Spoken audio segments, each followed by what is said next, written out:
tick, tick, tick on the wall. Maybe you could have it all. Get down on your knees and pray. Maybe she will let you stay. Good enough if you play the game. Here comes the music, don't resist. Gotta keep on moving. Here comes the music, just give in. Gotta keep on moving. All right. Make your little joke, Patrick. Make your little clean, family-friendly joke. Anymore. I've changed my mind. You have to count it down. Okay, but the problem is, okay, whatever. 3, 2, 1. Oh, that was good. That actually sounded pretty good. Was that good? Was that good? That sounded good on Was mine. that good cold open material? Yeah, Good Foley This material. is us opening, all three of us opening nice cold bevies right. for our cold open. Great. So I've got about 40 minutes of material. I'm going to cut down into maybe 20 seconds. And we'll just go from there. That was an actual spit take you just got, by the way. That's great. We need more physical comedy back, dude, especially on radio shows. Yes. Yeah, it's great. I mean, that's why I had to specify I did a spit take, because I don't know if you'd hear that in the audio. Yeah. I did actually make a fucking mess of my desk, though. That's pretty good. All right. Do we need to say the thing again? Who we are? I'm Nero. Yes. Yeah, if we are cutting the previous cold open, we do need to say who we are again. So yeah, this is a court of bros and broses, despite what some of the chopped audio you've just experienced might tell you. No, this is a podcast where we are going through Sarah J. Maas's A Court of Thorns and Roses. We're three straight men on our mated voyage, and we're gonna maybe learn something along the way. Maybe. Don't say anything, Joe. Do not respond to that. And my name's Nirav. My name is Patrick, and I'm home alone today, or at least for the next hour until He's my Home wife Alone and as a child get reference home. to the 1994 film. It is. My cat, although I did have a request from Rachel to have more cat purrs on the podcast, so I saw Waffles, that. get up here. I've got Ellie here, but she doesn't. She's a cat, Joe's so also she here. doesn't do the things Yeah, that. and Like, yeah, sorry. And I am Joe. I am forever censored. I'm a prisoner here, and they won't allow me to speak my truth. That's actually true. I'm gonna go ahead and agree that I'm not allowing That Joe is to speak his accurate, truth, yes. because this truth was so bad we lost 14 minutes of audio recording. All That's right. what they I won't. think. You know, to be fair, I'm not going to put that all on Joe. That was an equal. No, effort we of all a shitty cold contributed. open. We all contributed. All right. They Here Waffles is purring. baited Rachel, me into saying things that they knew I would say. That's all I'm allowed That's the legally to definition say. of entrapment. Can you guys hear Waffles purring? Rachel requested more cat purrs, so Waffles is here Let's purring. be quiet. I cannot. Maybe it'll show up on the recording at least. All right, Waffles, Maybe. thank you. You've done your part. Yeah. I'll pay you your amount. I would love to have Thank you, Ellie Waffles. come up and purr into the microphone, but the idea of like commanding a cat to do anything and expecting it to do that is insane. Well, Waffles was already purring. Oh, now she's just on my. I tried to get her to leave, and she said, "You know what? This is where I live now." So Waffles Great. is on my lap for this All recording. right, so for now. we're gonna have feet waffles in the name of this episode. She's gonna Great. be on this one. So yeah, we are covering chapters 43 through 49 today. A lot of shit happened, man. That was a lot that they jam packed into here. Dude, there were a couple different instances where I actually had to. I got to work, at some point during this whole section, and had to sit in my car in the parking lot for 10 minutes. I was like, I could not possibly stop listening right now, and that happened a second time later in this section. So hey, props to this section for having some fucking intense shit. Yeah, so I actually listened to this yesterday. Lindsay and I were out of town, and we were driving back. We had like a 4-hour trip, so I was like, I'll save it for that, so we can listen to it together, and she can experience my like reactions live as I experience some of these things. And that was good because I did have to stop a few times and be like, wait, what does this mean? And then have her explain to me like, oh, that's because this happened, or whatever. So. Shout out. It's nice, right? Yeah, it's nice. I listen with Alexa sometimes, and she helps explain things to my dumb self. Yeah. Joe, you should try getting someone to listen to who's already read the books. Well, I I do have a girlfriend, but she is the listener that has not listened to the books. Yeah, or read the so books. that- You say the listener, but we also found out that Josh in the Discord also Josh is not my stopped reading the girlfriend. books. Can confirm. Yeah, No, we should Josh is go not and your clear the air girlfriend, on no. that. I know a lot of people have been I know speculating. there's the rumors were abound in the Discord. Stupid. Okay. Yeah, but no, I agree. We also need to get her on here. She can also cover up her face with like a V for Vendetta mask or something. If we don't want her identity to be leaked. Yeah, on this audio podcast. God damn it. I'm so out of it. Okay. God, that's this a is gonna lie. suck. This episode's gonna fucking suck. This is funny. This is like stupid in a funny way, at least. Yeah, this is good. Previously, it was stupid in a painful way where I wanted to just die. Yeah, agreed. Okay, so yeah, we left off last time at Under the Mountain, where Reese had Feyre on his lap and he was pretending to be like some basically some sort of like evil demon king, and he's like, "Oh, look at me, look at my hot girlfriend, I'm the demon king." And this other guy, He Kier, said that exact thing, which was a weird thing for her to write. But it was so weird. And then this guy, Kier, who is she was related. Is she Moore's father? Or, he's what? He's Moore's father. Yes. sorry, yeah. Kier is Moore's father. Okay, He also makes an appearance in the show Severance. that's correct. That would also make Moore Helly, which I think is interesting casting. Oh, fascinating. Yeah, Moore is Helly. So does that make Reese? Who's Reese? Wait, hold on. Okay, we can't do this. Is huh? Never mind. Sorry, you're right. This is too small of a cut. What is our? I actually how many of our don't audience think it have is, watched 'cause Severance? I think Severance has weirdly become one of the biggest shows in the world. Oh, you're right. Actually, it's pretty big now. Okay, so anyway, it doesn't matter. We got to the part where like Kier was like, "Hey, you can't come down here like this," and like, "Who's this whore?" And he like was talking about Feyre, obviously, and so Reese got up and broke both of his arms. I don't think he got up and broke both. He broke both of his arms from where he was seated using his sick using night magic. powers. Oh yeah, sorry. Yeah.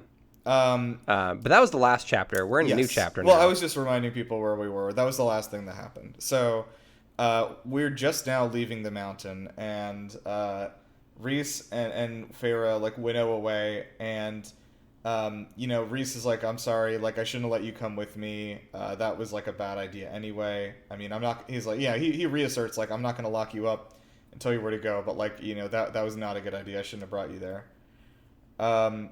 And there's kind of a whole bunch of stuff that they have a kind of heart to heart conversation here, which is good.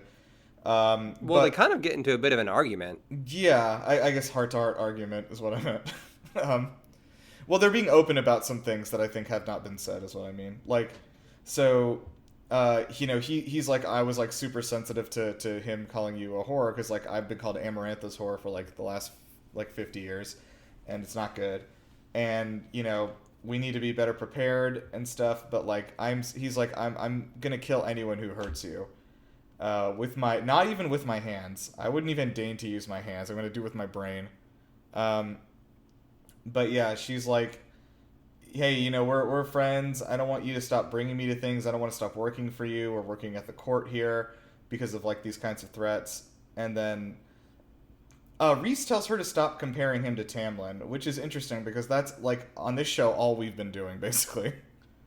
We is strong. Joe brings up Tamlin a lot.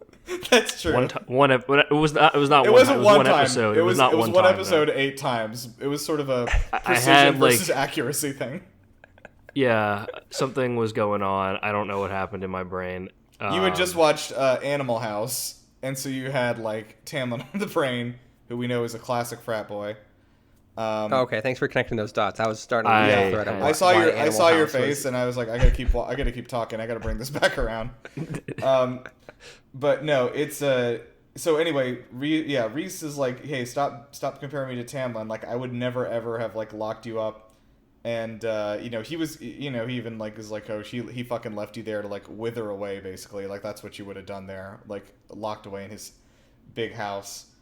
And so Reese is then like, "Feyre, what do you want?" And then she's like, "I don't know." And then in the car to Lindsay, I was like, "Women, am I right?" Which I don't know if she appreciated as much as I did. But Yeah, I think this was a good thing because it leads up to their actual like heart-to-heart discussion that takes place in a few chapters, which I'm glad that they just fucking finally talk to each other. And I think while we were listening, even Lindsay was very excited because she's like, oh, Joe's going to be really happy. We're like escaping from the will they won't they zone like slowly, but we're like clawing our way out. Well, it was never real. It was not a will they, won't they. This is just a normal progression of a like budding relationship in this in this context. It makes sense. It's not a typical. There definitely was a will they, won't they. You definitely complained about it. Like No. It's not a cliche. Will they? We know they will. 100%. It's not a cliche. True. Will they? Won't they? Of it's being artificially dragged out for filler over 3 seasons of a sitcom where it's just fucking horrendous. This is actually properly. It's just a romance developing, but just slowly. Yeah. There's not really what it is that Joe, you're missing the real element that kills these things is the fucking love triangle third person that they throw in there. Like the fact that Tamlin has been like completely removed from the mix a long time ago is like very helpful to it. But yeah, we also do get along with some of our other favorite tropes like love triangle and will they won't they, we get one of our favorite tropes is coming up soon, which we actually they deliver. I don't want to get ahead of ourselves, but great. they do deliver on Yeah, it. I was like, we'll let Patrick do his little chant that he and Alexa do. Alexa's chant, I gotta credit her with that. But anyway, during this argument so with Reese, they, it all kind of stemmed from her not liking the protectiveness of Reese for a second, and just it reminded her of Tamlin. But when asked what she wants and being told she needs to figure that out, she then kind of throws it back at Reese that she may not know what she wants, but at least she doesn't hide behind a mask like he does, even with his friends, because if they saw everything, they might walk away, and who could blame them, because the quote was, who would want to bother with that sort of mess? which is like a pretty fucking low blow.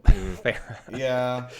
And then she realizes that after the fact, basically, he takes her straight back to the house, and she's like, shit, that was maybe a little harsh. And then Reese and Farrah just don't even see each other for like a few days. Yeah, it's a little bit of time. I think that like she also like realizes pretty immediately that she did not mean that what she said, and I think kind of later we find out from Reese, he's like, yeah, I think after a little bit I realized you didn't mean what you said either. But like it is really fucking sad, and but then she texts him too. But there's like and then some he leaves her, there's he some leaves her on red. truth to it. Sorry? There's some truth to it, Sure. which is why it stung so much and why he had to kind of like think on it for a bit. Yeah, I think for later sure. she realizes she was mainly talking about herself more than anything. But yeah, after that argument, she's then just waiting for him that night, just hoping that he would take this or just take the step to reconcile, but he doesn't. And then she kind of has a realization that she does want to take things to the next level with Reese, as it's not a joke anymore. She does want to. I think she initially kind of has this thought of a relationship, but then kind of later in these chapters walks it back to just a fling. Although I think she knows deep down that's not what it actually. She just kind of lied to herself. The way that I think she's making excuses for herself a little bit. Like she's like, I think she was putting too much pressure on what it had to be. Like, okay, she just got to have a relationship with Tamlin. She's like, well, maybe this next thing doesn't need to be a relationship. Like it could be one, but like we don't have to put that kind of pressure or like title. We don't need titles, really. We just don't really need titles. It's just not really about labels here. Yeah. The one thing I think is that like she does seem to know that is what she wants, but she also has like decided very firmly that it is impossible to do, and so like has settled for the next best thing, and then tells herself that's what I wanted anyway. And then like the next best thing being just like fuck buddies, I guess, like friends casual, with benefits. yeah, friends with benefits, like. But I mean, like we'll get into that a little bit later because they do talk about like the societal implications of this, which might be a thing to consider. But like the main thing though is that like Farrah just like cannot like find him to apologize, and she wants to confess like her feelings to him as well. And then she does send him a text in the morning, and then he leaves her on red the entire day. She sends him a few texts over the span of a couple of days, and he is kind of intentionally avoiding her, and she's getting kind of growing increasingly frustrated about it. Doing things where like she sends a text and then he never actually like. I don't understand how the texts work necessarily. If the paper disappears, that means he's read it, whereas if she like writes the magic paper and it doesn't disappear, he has not seen it. That means he's not checking. Yeah, that means he's not checking his phone. He's not even opening her texts, basically. Got it.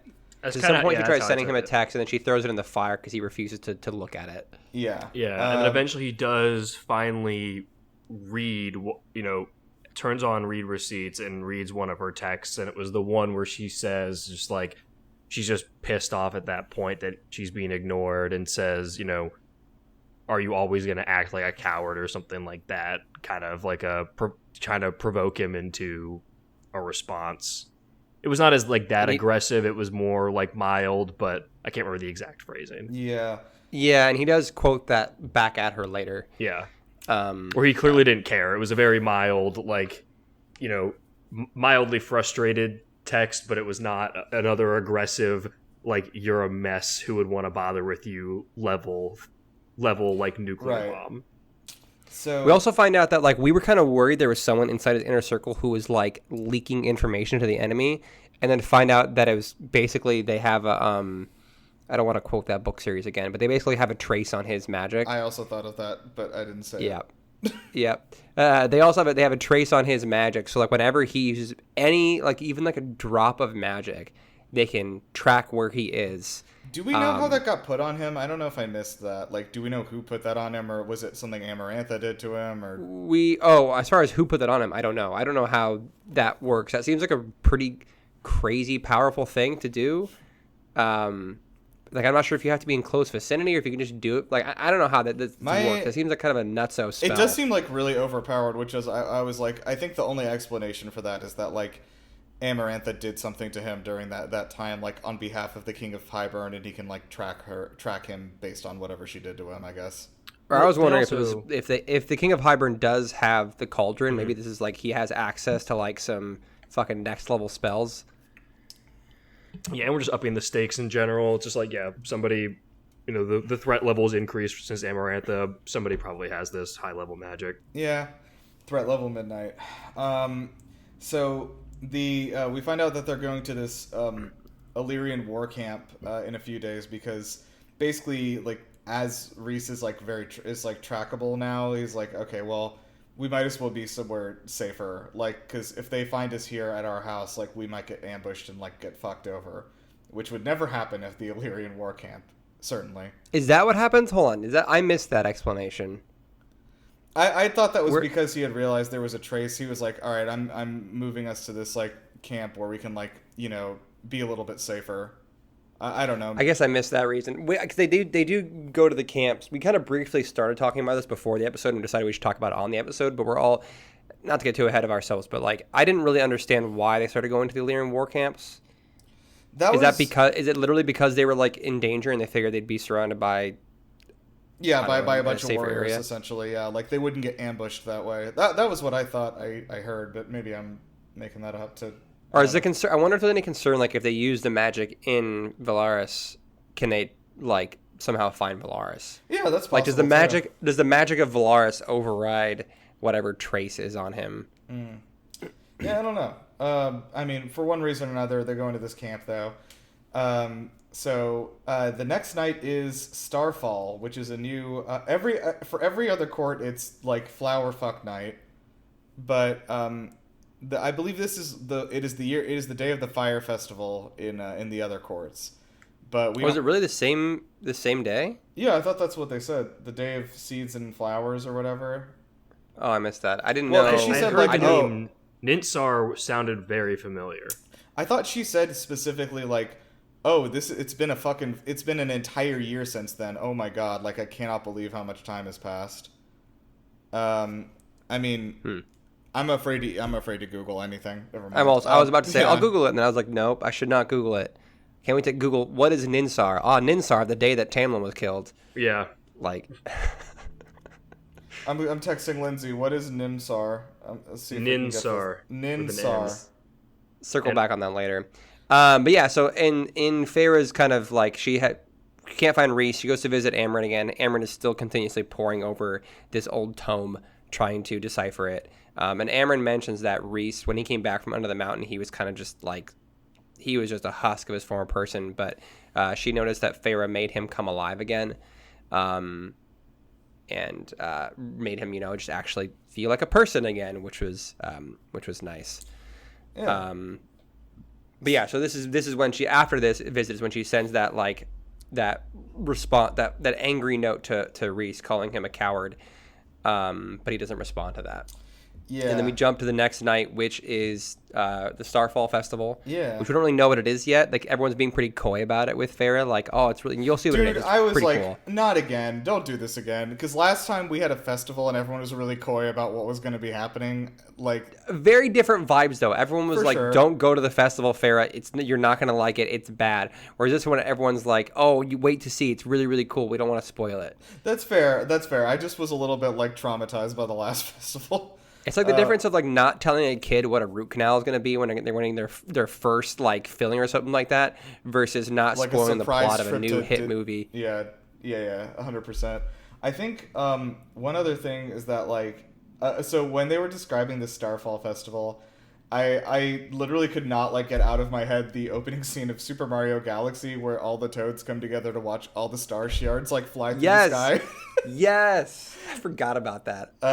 Which is and so Feyre gets to the festival and Wait, then Toad is like, unrelated. Feyre, you've come to see the stars. Yeah, Unrelated, let's go. because we're talking about it. Why did Amarantha in the first book let them go to the fairy fuck festival? What? Wait.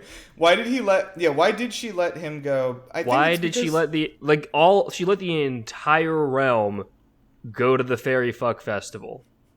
It wasn't the entire realm, was it? Yeah, Was it was It was a everybody. spring court, and she let and there was some, like Rhys was there. But like, why let anybody go? Like, if you're obsessed with Tamlin, why would you let him go to the festival where She he says is? it- okay, she he's says supposed to Nibsar- just fuck. Wasn't there but didn't the fuck Wait. festival have No, like no, a specific like? Yeah, it's different. It was. The It spring was supposed to, the like- spring fuck yeah. festival is called Kalanmai. This is a different spring festival, which is unrelated to that one. No, but my Okay. question still stands though. I'm like, why did in the first book did she let that happen? I thought the fuck festival had like a specific purpose to it for like the goodness of the land or whatever. Yeah, but why would she give a There shit? was. Yeah, that's true. I'm actually that's Well, an but interesting Amarantha's question. thing wasn't, she didn't want to necessarily like destroy the fairy realm. She wants to kill all humans and subjugate everyone to herself, right? So like if she prevented things that are supposedly good for the land from happening, then like there'd be nothing for her to rule over. Guess, yeah. And if she was siphoning power from the High Lords, if the High Lords and Tamlin specifically draw their power from the Fairy Fuck Festival, then like you gotta let Tamlin fuck, I guess. Yeah, like it seems like Amarantha, as far as villains go, she's bad, but like King of Pragmatic. Hybern kind of just is worse, it seems like. Well, didn't Amarantha specifically like raise a bunch of places? Like she destroyed a lot of shit. I don't know that she cares. Well, that she much destroyed about- shit for people who wouldn't bend the knee. I guess. Like the reason she destroyed the Summer Court was because they rebelled against her, and she was making an example of them. The other courts didn't seem like they had the same fate if they all bent the knee. I think that my initial thought was that Rhys was at Fairy Fuck Fest because he was Amarantha's like eyes and ears on the ground to watch whatever Tamlin's doing, just to keep an eye on him, basically. But like, Yes. Yeah. I don't know about the I mean, rest of the but I people. can't imagine like the Summer Court. The Summer Court probably wasn't there. I imagine. No, I don't think so. I think that's a specific. Yeah, thing. you're right. I don't know. I've texted Lindsay is typing. I see the 3 dots there that Feyre never saw. So You're about to we'll get do an that soon. essay. You're about to get an entire Yeah, essay. let's continue explaining what on. these We'll things come are. back to this. Sorry. So Starfall. So Feyre gets dressed up and ready for Starfall. She's wearing like a Mm-hmm. super beautiful gown of some sort. And she hasn't seen Rhys in 2 days now. I guess it's been. Yeah. This is when Feyre asks more about Cassian and their history, and she kind of goes into a little more detail about It was alluded to previously that she kind of used Cassian to take her virginity so she wouldn't be as valuable to her family anymore. They wouldn't sell her off. Yeah. Which resulted in like her. We got a little bit of this last time, but I think they just kind of like expanded on the story here. Yeah, because Farrah's specifically asking like, "Hey, Moore, did you and Cassian ever have any kind of real relationship?" And Moore's like, "Nah, we fucked, and that was kind of it." Yeah, she wanted to have sex with the most powerful Illyrian warrior, and when that was Cassian. And that was the extent of her decision making on that. Yeah. It also seemed like it was a little bit of a situational like convenience where Reese and Azriel were gone, and she's like, "Well, Cassie and I are home alone. Let's just fucking do it." And then Farrah wondered, she's like, "Man, if that was Azriel, would that like is Azriel forever jealous that wasn't him?" Yeah, and then Reese was mad at Cassian just because, it put more in danger of retaliation from her family and kind of added this extra rift to his team, but mainly because of the danger Moore was in, because as we then found out, what happened to her was they put a nail through her stomach in addition to whatever they did. Yeah, they nailed a sign to her and dumped her on the border of the fall court. Right, yeah, they had mentioned the nail, the sign being nailed to her, but like I don't know why it more viscerally hit when they mentioned it this time, like the nail through the stomach. Yeah, I think we unanimously sort of agreed that was like the worst thing ever. So yeah, it's pretty awful.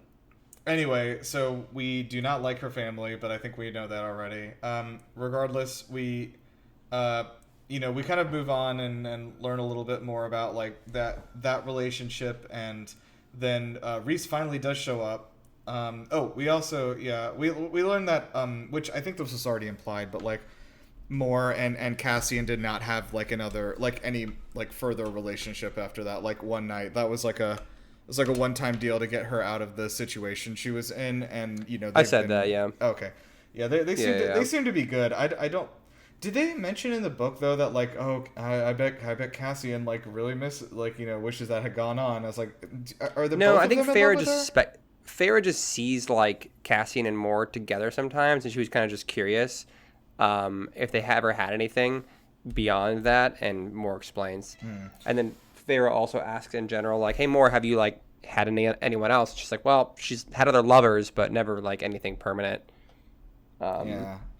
Okay. Yeah. So yeah, we do finally get Reese. He comes back, and he's like, "Hey, I needed some time to process like what you said, and then like what I thought about it, etc." Which is fair. But we also skipped over the part, but we talked about like we realized where he was that entire time was he was trying to track down the people who were shooting arrows at them previously when they were flying through the air to the night court. So he was doing that while he was taking some time to himself to kind of like process what she said. Yeah. Okay, so yeah, Farrah's like, "Hey, I did not mean what I said," and he's like, let's talk about it. Let's talk about the stars instead." And then the stars fly by, and it turns out they're spirits. And they she's let's talk about the stars. And then Reese pushes his glasses forward and says, actually, they're not stars. They're spirits on migration." Okay, yeah. So they're on, and then it's like, why isn't this called Spirit Fall? And I don't know, man. Should we call it their spirits getting ferried from one place to the other? So it should be called Spirit Farer. That would be a good name, yeah. Spirit Farer. Go ahead, go and double check and see if that's copyrighted.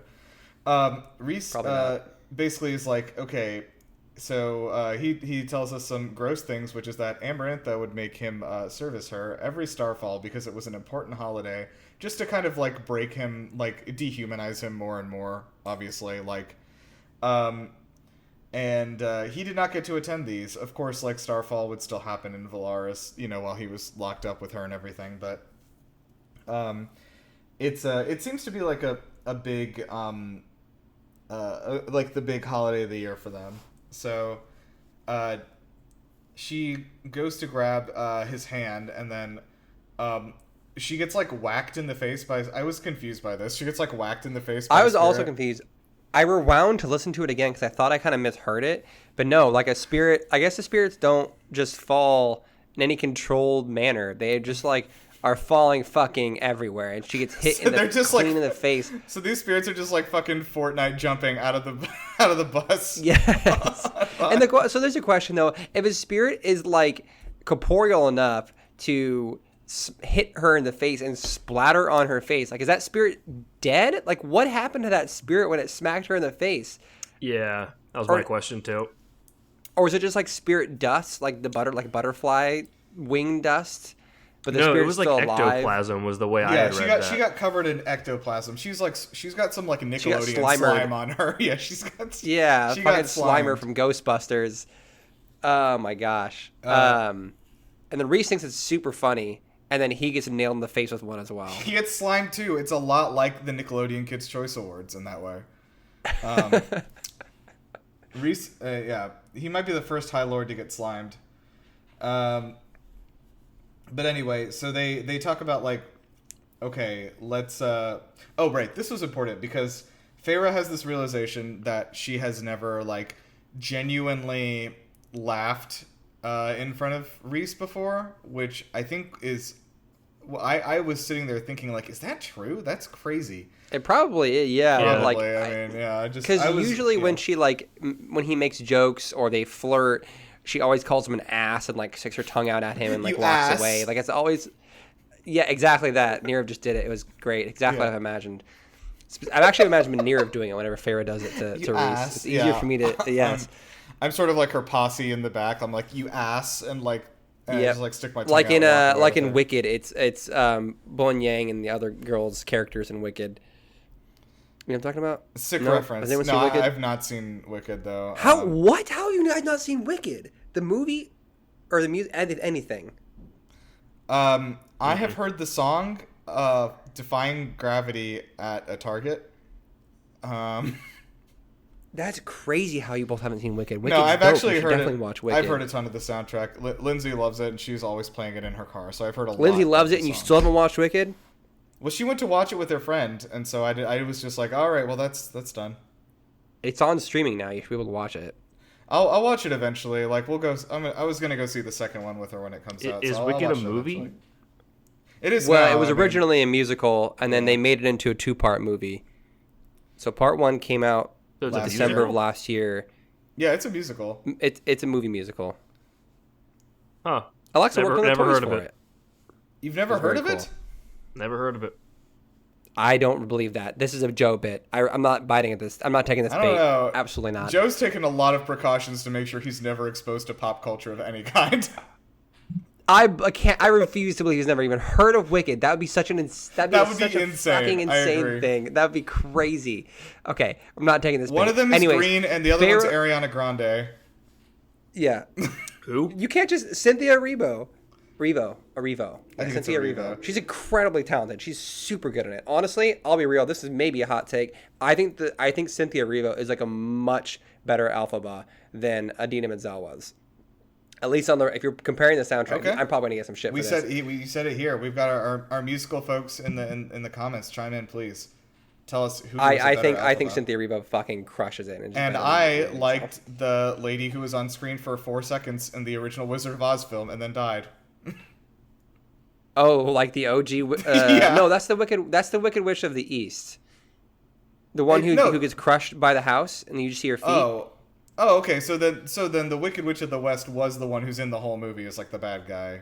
The green one, yeah. The green Wicked one. Witch of the East. We can't do this. We can't go down Okay, this. fine. I will start explaining what the fucking Wicked lore is. I do Anyways, recommend that everybody so- watch the actual sequel to The Wizard of Oz, Return Yes, to Oz. Return to Oz, which It's is the a most. nightmare. I thought you were going to say the mind-boggling- actual the nightmare. sequel to Wicked, which is the Wizard of Oz.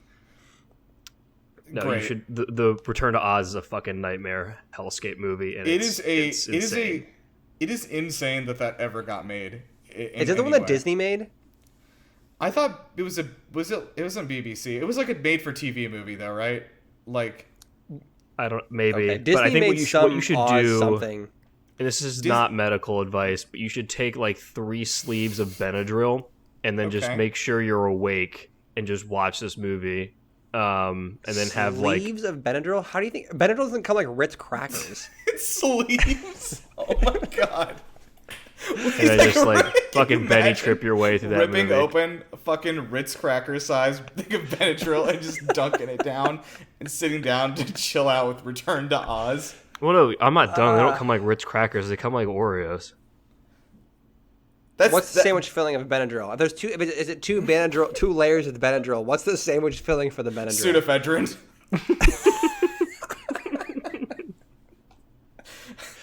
Oh gosh. Okay. Anyways, Reese and Farrah both get slimed, and then Farrah starts laughing, and that's when she realizes she's never smiled or laughed genuinely for Reese before, and Reese is just absolutely just like stunned. And this is the one time where a guy says, "I want you to smile for me," where it's actually not creepy. It was actually a welcome, like caring moment between two people. Dude, the tone. He says, First time ever. do it again, right?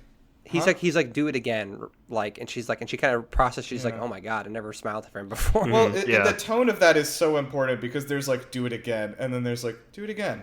You know, it's like, yeah. But this chapter is where their relationship truly changes noticeably, because she's like trying to also, prior to getting slimed in the face, is about to reach out and grab his hand, and this is where the vibe switches entirely into a true romantic relationship developing. That's true. I do have to stop us dead in our tracks because I've discovered that one of the main characters in the movie Return to Oz is named TikTok, but it is spelled TIK-TOK. Yeah, that character's the best. So it's spelled the same way as the app. That's incredible. He's a very round robot, man. And also there's a character called the Gump, so that's pretty good. Yeah, the movie's a fucking nightmare. 1985. It was a Disney movie, so check that out. Yeah, watch that and then The Labyrinth. And just... Oh, the David Bowie Labyrinth movie? Yeah, the David Bowie Bulge. He's wearing the original name of that movie was he's just like wearing long johns the whole time, just rocking a bulge. It's crazy. All right. They should not have let that man near a child in that movie. That child looks horrified and is definitely psychologically damaged. That entire there's movie. a lot of horrifying shit going on in that movie as for children. I mean yeah. Anyway, okay. Let's see here. I don't even know what the fuck we're talking about. After this, like, you know, after the smiling, so I guess he had owed her 2 thoughts from when she first came to the night court. So he reveals that he says he avoided her because he was worried that she would throw him out. And just because of his general nature, that, you know, I guess it just kind of shows his general, like, letting people in is a hard thing to do. Sure. And then the second thought is that he wishes he could take back their kiss from under the mountain, because it was not enjoyable for her. The one where he saves, and for a refresher for the audience, in book 1, when Feyre and Tamlin are under the mountain and are about to have sex and are about to get caught by Amarantha, Rhys kisses Feyre to make it seem like it was not her and Tamlin that were about to have sex, because that would have royally ruined everything and made Amarantha overreact. So he kisses her then, which he's like, yeah, I really regret that. That was not an enjoyable moment. So we finally have a true atonement. I think everything now that Rhys has done in the past, he has officially apologized or atoned for. I mean, yes. Finally. So we do kind of like, yeah. I think that's true. I'm still like, I still do think that like this character was not as like, how am I gonna say this? I still think there was a change in how Sarah J. Maas decided to like write this character in the first book versus the second book.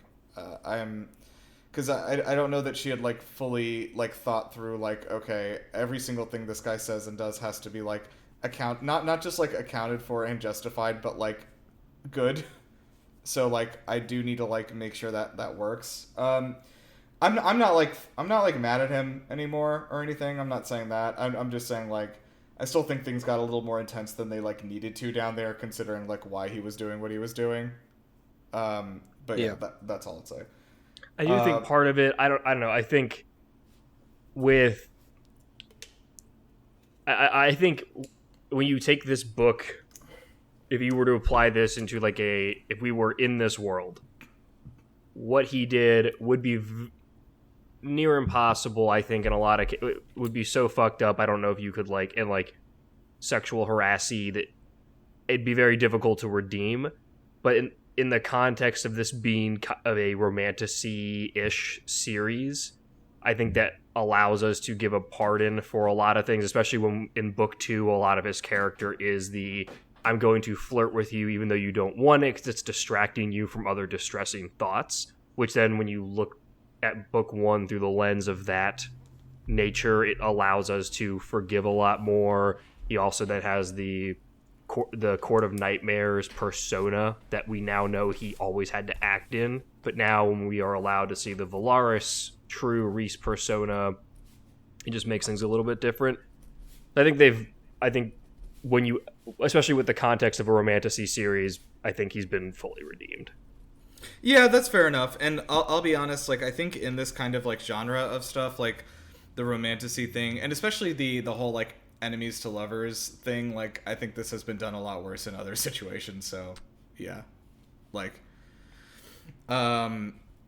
yeah, I'm not super worried about that. I do like that I do like that they address that at least, even if there's not really anything because I don't think we were holding it against him or anything anymore, but it is good to address this the incident in the whatever room, near the throne room and all that shit. So yeah, I totally forgot at this point. And Feyre seems to have also not held a grudge either. Yeah, so. I think that she has also kind of moved on from that, which is nice. I mean, I think that Reese has shown over and over many times now that that he's not that is not the kind of person he is.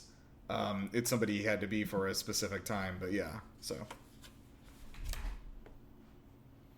all right, let's see. So now, yeah, she kisses him on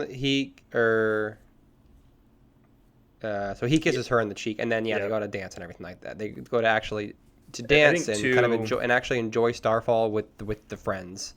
Yeah, I have one last comment to the Reese's Pieces. Reese's Pieces.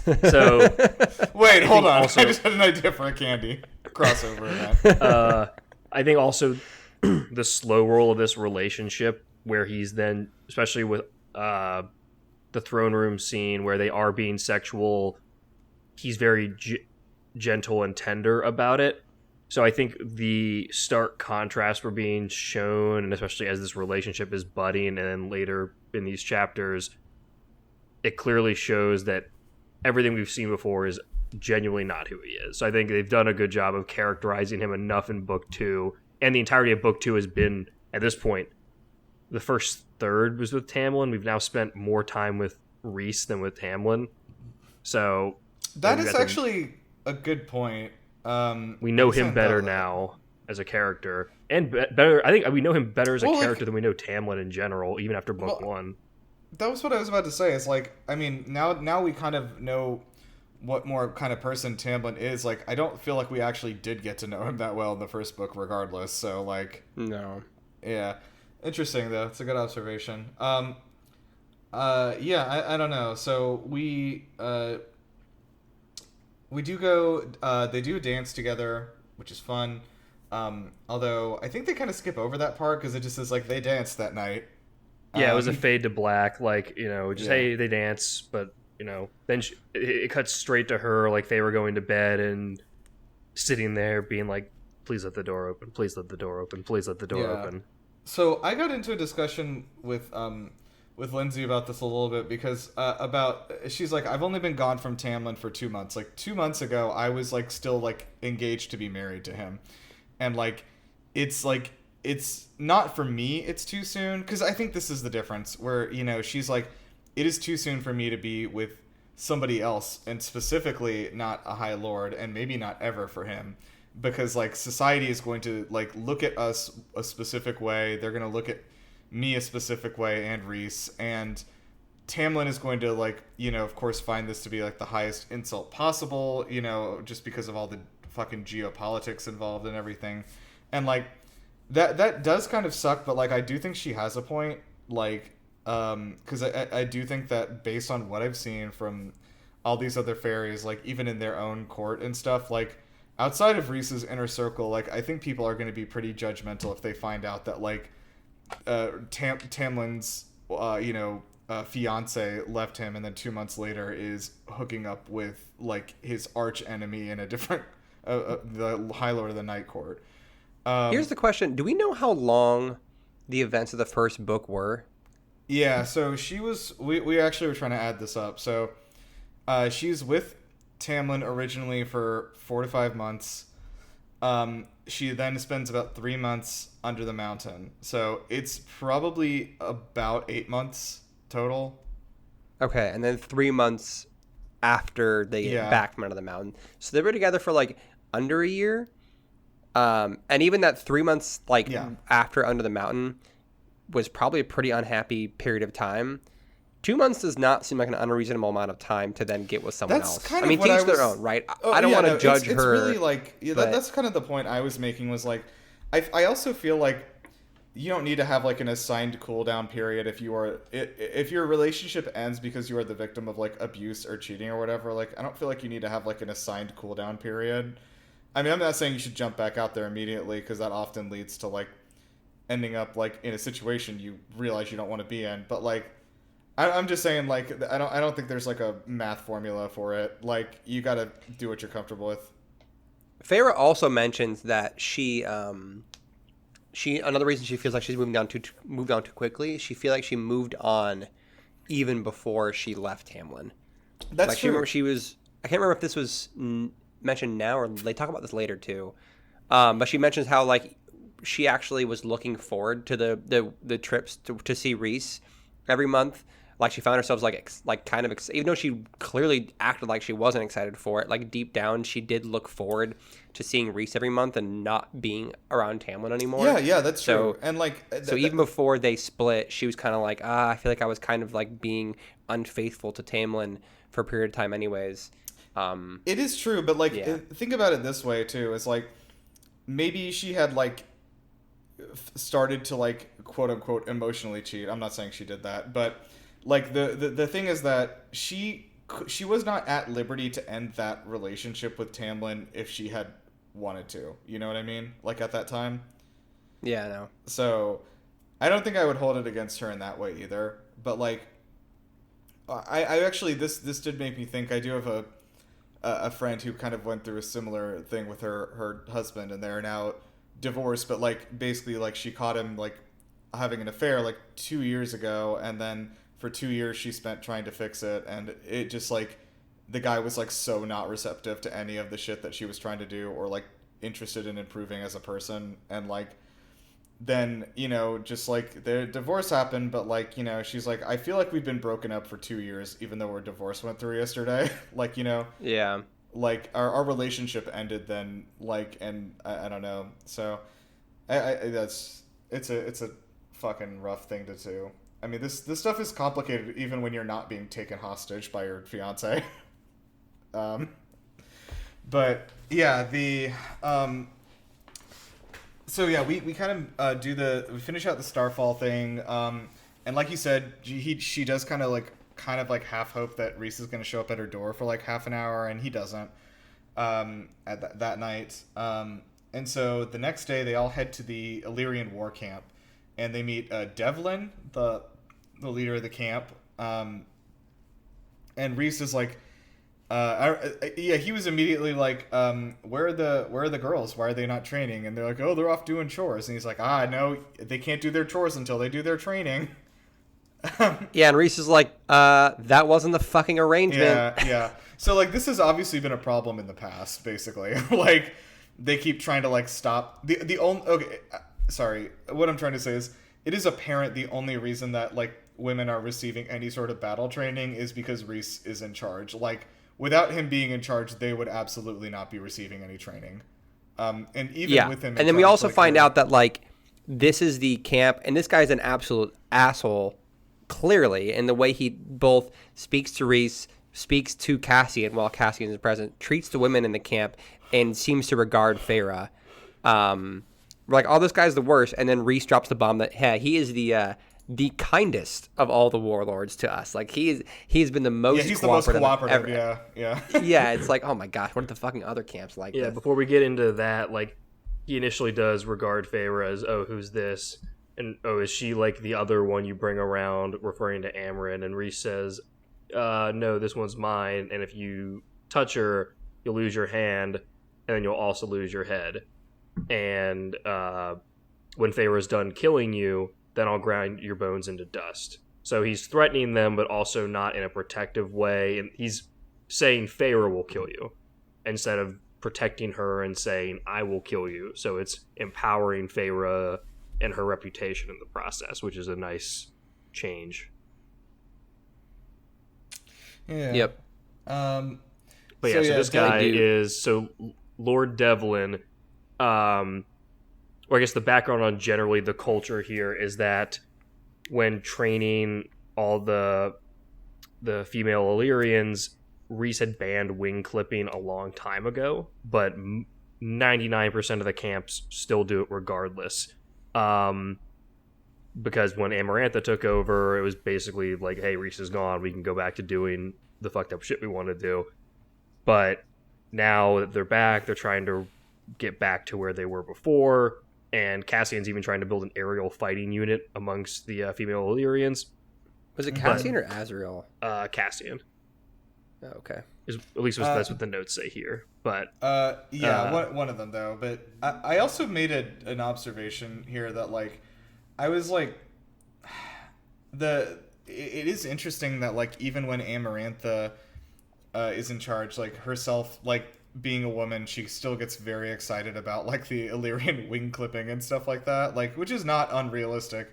That's how it'd be in real life too. But it is interesting. It could also be a thing with Amarantha, where Amarantha, maybe she sees the Illyrians as lesser, because they technically are lesser fairies, right? So Illyrians? I actually had to have, this is one of the parts where I had to stop and be like, please explain the lore to me. But there are high fae, and then there are low fae.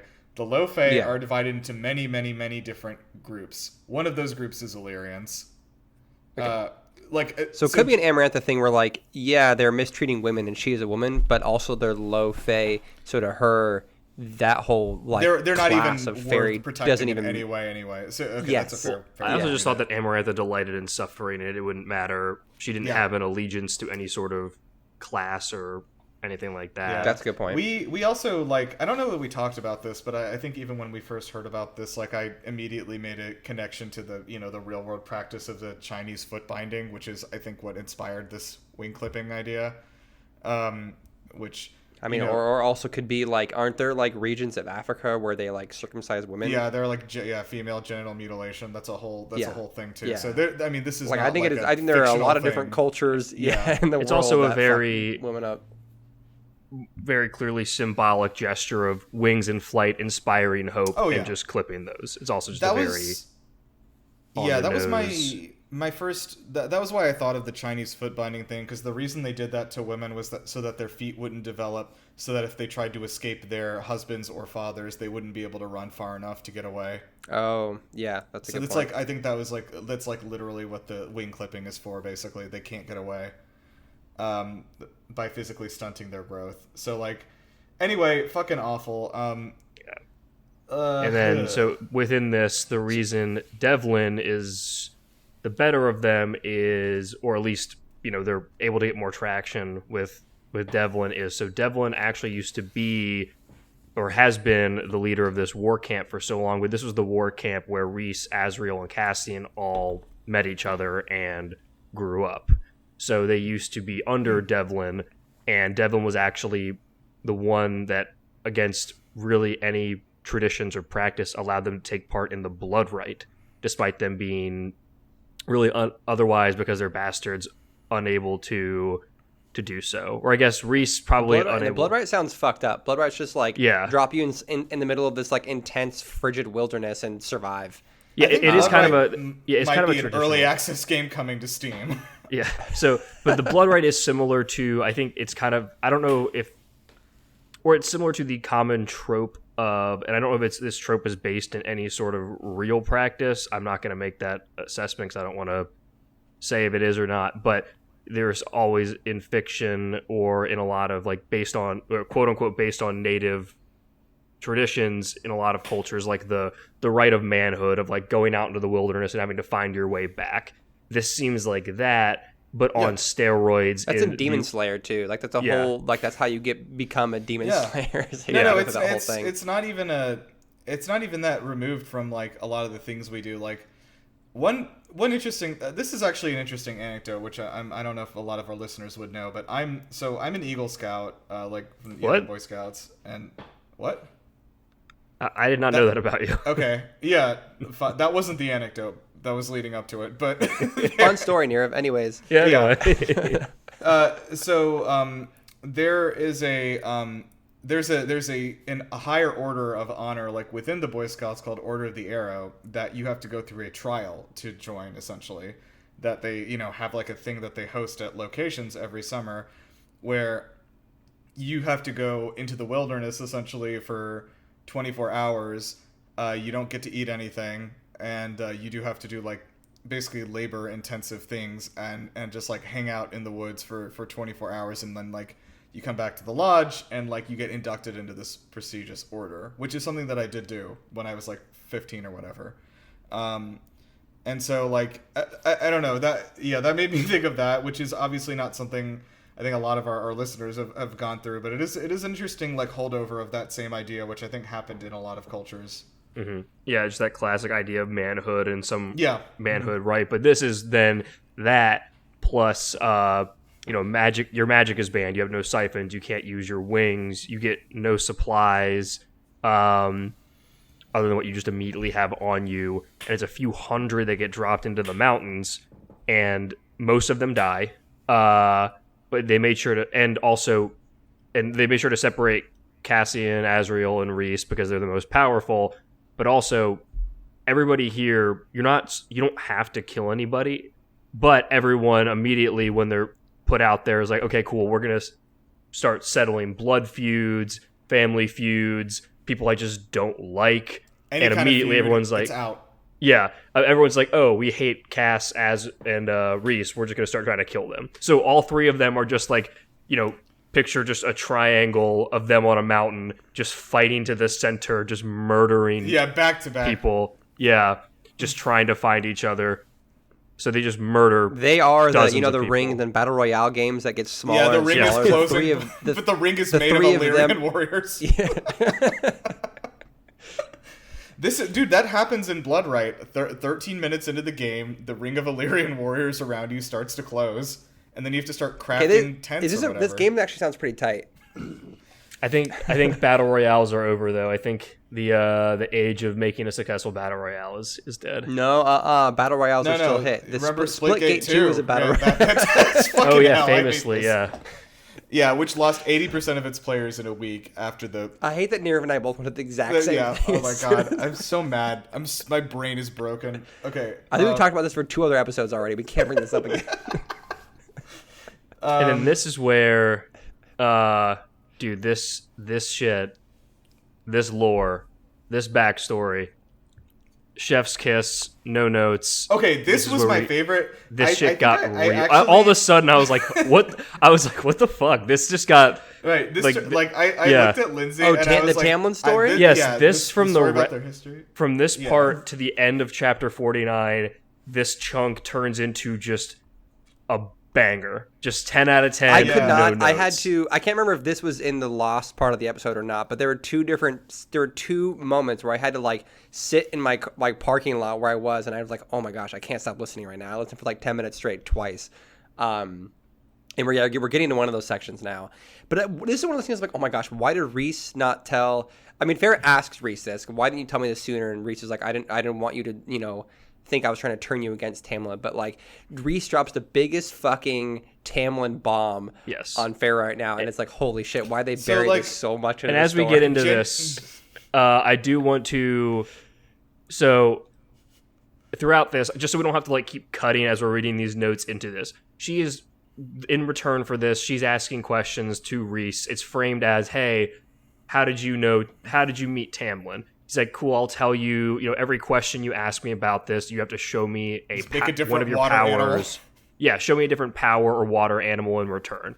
So cool. So that's going on throughout this, just so we don't have to keep cutting back and forth as we're reading this. That's just going on throughout this whole. So yeah, she does. I guess laying out those powers, she does water bending. Like she makes a water animal like twice, and then she frees. Thumbs up, thanks Apple. She freezes one of the. She makes a butterfly, and then she makes like a finch, and then she freezes the finch, and it falls to the ground, and then she does. Fire right after this because she gets angry later, this is the moment she has where water, ice, fire, and then wind. I think so. This is the tipping point to as this is all going on because I don't want to have to interrupt the Tamlin part. This is but as this story of Tamlin reaches the climax here, this is the part where in her brain she finally clicks on these powers are not the High Lord's powers; these are mine. And she finally has that moment of this is how easy it is to flip between powers. So this is where she fully really kind of starts unlocking the potential here. Something her fucking big Avatar moment. Like she's figuring out how to actually use all the different elements and also mix them together. Like she can, which is crazy to think about. Like the summer court's powers, all they can do is make water, and then the winter court's power, all they can do is freeze. So like, can the winter court not actually create ice unless it has a water source? Because she's creating water and then freezing it. So in theory, she could make like cool fucking frozen weapons or something. They can probably she could make Disney's Frozen. Yes.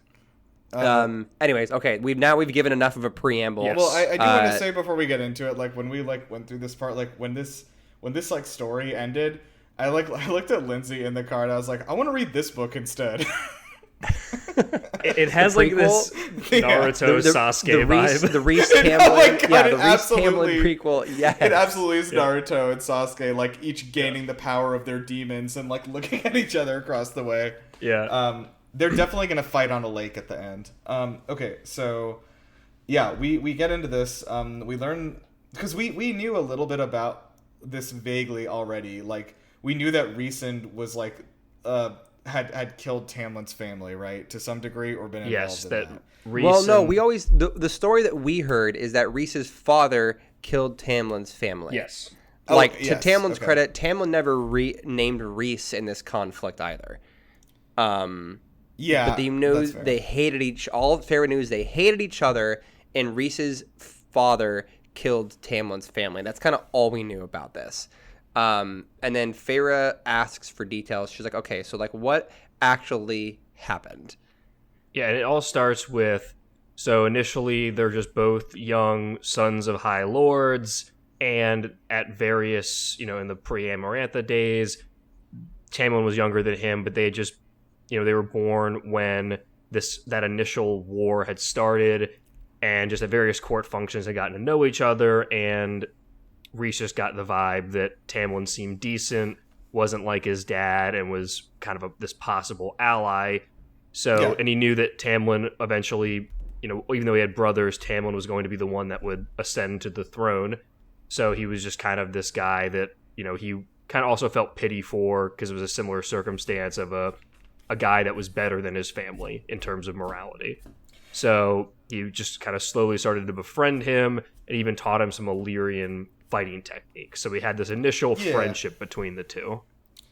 It is. I like this too, and like this is one of those really like.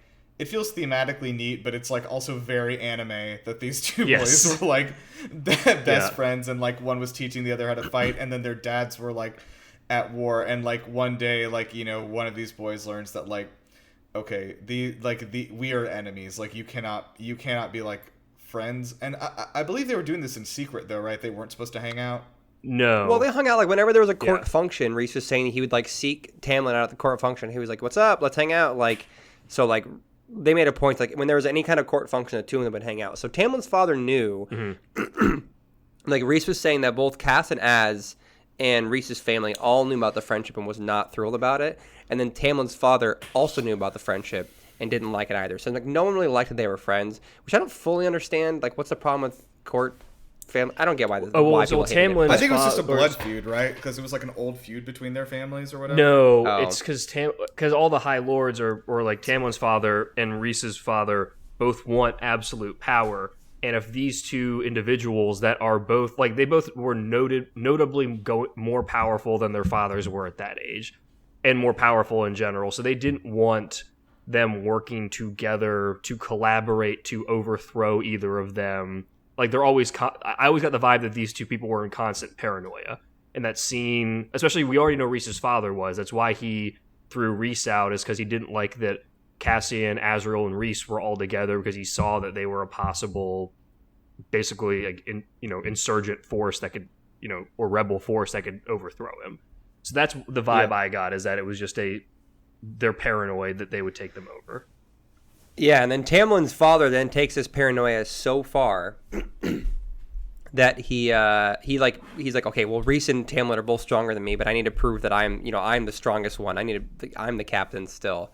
So Tamlin's father decides to take like action against this. And Rhys's mom and sister were traveling to. So Rhys was still at a camp at this Illyrian camp at the time, and Rhys's mom and sister were going to travel to the camp, so he could visit them. And he was supposed to meet them halfway because it's a perilous journey or whatever. But he was busy training, so he wasn't able to actually make it out to meet them. Tamlin knew about this visit and that Rhys's mom and sister were going to go out and visit him. And I guess he gave that information to his dad and brothers. And Tamlin's dad, Tamlin's brother, and Tamlin, who was also present, intercepted Rhys's mom and sister on the way to see Rhys and just killed them. Just killed them for no reason. Well, with the intent they thought Rhys would be there. They were trying to kill Rhys. They thought that was the whole point of the ambush, was to try and catch Rhys, without his dad or anybody else, and murder Rhys. But Rhys wasn't there because he had that last minute, I'm busy, I can't get there. But they were like, well, we got his mom and sister, we may as well just do an act of violence. So yeah, not only did they kill him, they actually decapitated both of them and put their heads in boxes and sent them down the river to the nearest camp. And then he kept, and then Tamlin's dad kept their wings as trophies, and then Rhys said he was surprised Feyre didn't see the Illyrian wings of his mom and sister in the trophy room in Tamlin's house, which is like, holy shit. Which, yeah, I was like, holy shit. But also, my first thought was, wait, did we, as the reader, see these wings in the study? And why does Tamlin still have the wings up in the study? Because that was one of my thoughts too. Because I was like, so I had two main thoughts. First one, like you said, yeah, does Tamlin still have those up? Because like I didn't have like a physical book with me to go back and check easily, but like, if that's really fucked up and insane that he has that up there still. And my gut is he doesn't. I don't like Tamlin. I'm not defending Tamlin. Really? You think he still does? I think he's such a weird traditionalist that he'd be like, well, my father had him there. Like, of course I'd have him there. Tamlin has a very strange daddy issue going on where he the thing is that he both hates and like worships his father in a way that I don't think he understands. Like, because he's like Mr. Daddy issues, basically. Like, yeah. But I think the other thing I gleaned from this story is that like Tamlin and Rhys like kind of started from the same place in a way, and like they both made decisions over the course of their lives that like kind of took them in different directions, sure, but like I don't know. I think the point of the story also is that like Tamlin did have like the potential and the drive to be a good person when he was younger, like, and like to that I think there is still some of that in him, but it's like completely just what do I say?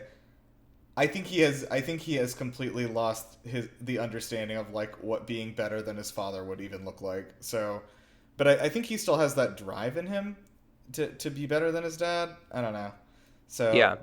He but either way, the pressure and told them, like when asked where is Rhys going to be, he told them, knowing full well that Rhys would get murdered. He complied with the order, and this is what it ended up with. I do think we're going to find out later. I do think we're going to see the wings in Tamlin's study later in this book. But I think I think Tamlin's reasoning is going to be is that it reminds him of a great mistake he made. I think it's going to be that kind of reason. I don't think it's going to be I'm so happy that I murdered this mom and daughter. It's going to be I doubt that it would be that he would be happy. Like, yeah, I would think that if reminder of a negative thing. My gut is that Tamlin himself probably did not do the killing of the mother and sister, but he still feels the guilt of what happened. Well, Reese is the same. Like, I mean, he didn't kill these people with his hands, but he has their blood on his hands anyway. Like, he feels the guilt. We'll get to. Reese definitely does kill people. Yeah. So Reese and his father go to the Spring Court to take revenge on Tamlin's family. Like they winnow nearby and then walk into the court under cover of dark. And then Reese and his dad split up. And Reese was under the impression that his dad was only going to kill the dad, Tamlin's dad, and then Reese was going to kill just the brothers, and that was going to be it. And they're going to dip. And Tamlin, I guess, was the understanding at the time. Yeah. So Reese goes to kill the brothers, and he not only does he kill them, he dices them up and like slices them up into pieces like a fucking serial killer, and then melts their brains. And then Reese's dad kills both Tamlin's dad and Tamlin's mother. And then Reese is kind of just sick of this, like everything that happened, of this like bloodlust. So Reese's dad goes to then go find and kill Tamlin, and then Reese meets him outside the door and stops him, like, "Hey, this is far enough. We've gone far enough. Let's just leave Tamlin alive." But then at that moment, Tamlin opens the door, sees Reese and his father like covered in blood, and like smells the blood of his family on them, kills Reese's dad in one blow. Yeah, he just like punches him through the stomach and his heart flies out, I think. Yep, like a super cartoonish. Yeah, it's very anime. And then Reese, they both is important. Both of them suddenly, because Tamlin's dad had just been killed and then Reese's dad got killed, they both feel the power of the High Lords shift to them at the same time. And I don't really know what that means. But they both like absorb the power of the High Lords at the same time. Yeah, we learned that there's like it's not just like a title. Like there is a genuine like power that being the High Lord like confers to you some abilities, and like when one person dies, like their heir just gets those abilities and powers. Like it isn't just like, oh, who's going to be the next High Lord? It's like, okay, they declare it and then it happens, and that person gets the ability like to be the High Lord. Okay. But yeah, it is like, so they're standing there like, you know, looking at each other, and I think, is it that they like Reese like flees then? Yeah, Reese dips. As soon as that happens, Reese is like, I gotta bounce. This is not worth the final. This is not worth that conflict. And then Reese realizes that Tamlin never told Feyre any of this, and she also realizes that Tamlin like had killed Reese's family, like cold-hearted basically. Yeah. And this whole time she's been comparing Reese to Tamlin, so she feels like enormously guilty for comparing the two of them. And this is when she fire explodes out of her and she like clears the clearing basically. Yeah. Yeah, and then Reese says what I mentioned earlier, which is like, Feyre asks like, why didn't you tell me any of this sooner? And Reese is like, I didn't want to just like turn you against Tamlin. I didn't want you to think, or more so, I didn't want you to think I was just like telling you shit to turn you against him. Yeah, it is interesting that like I don't know if Tamlin was reserved in what he told her about Reese either, in some sort of way of like, I don't know, because it feels like he could have spun this in a worse way to Feyre. I don't think Tamlin trusted Feyre with any information, good or bad. That's probably true. Yeah, true. That too. But yeah, and then Feyre realizes that in this big release and everything she feels, she finally, and she's been kind of alluding this a little bit here and there. Oh, we actually skipped over a moment from the Starfall Festival when the spirit lands on Reese and like paints him with ectoplasm. She uses that to kind of like paint on his hand. And it's a silly little nothing painting, but she realizes that's the first time she's ever done any kind of painting in months. And then here in this moment in the forest clearing, after she clears the forest with her fire, and she kind of sees Reese standing there with his wings. I think he has his wings out right now. She's like, oh, I want to paint you. Like she realizes, like she says that she verbalizes, oh, I want to actually paint you, like real painting. And then Reese says, nude would be best. Yeah, and that got a good chuckle out of the audience. Yeah, there's a laugh track. The whole plays. theater laughed. Yeah. Yeah. So then they want to keep training. They decided to go like deeper into the forest. They can spend the night out there too, like set up a camp, spend the night, and keep training in the forest. And this is when she kind of realizes, like, oh, maybe my relationship with Reese can be like mostly physical for now. And then she goes a bit away from Reese to train a little bit, and she like, like she's at kind of at a river, like grabbing fish out of the river with her bare hands. And then before she realizes it, they are surrounded by 4 spring court sentinels and Lucian.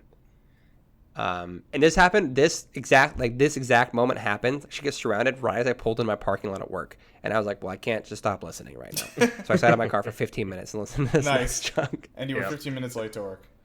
Well, also, so like the narrator in the audiobook, Jennifer, I'm saying her last name wrong. It's not Ikeda. It's Ikeda. Ikeda. Cicada? The voice she did for Lucian sounded just like the voice she does for Tamlin. I'm like, what? And then she's like, and then like the chapter 47 starts. She goes, "Oh, it was Lucian." I'm like, "You fucker!" No, I knew was it like, was. Come there was on. no way it was going to be Tamlin. I know. No way would Tamlin do his own dirty work. But it was exactly the same voice. I'm like, you can't do that. You have to get better voices. You fucker. When this was starting, I was like, "Fucking, I knew it. I knew."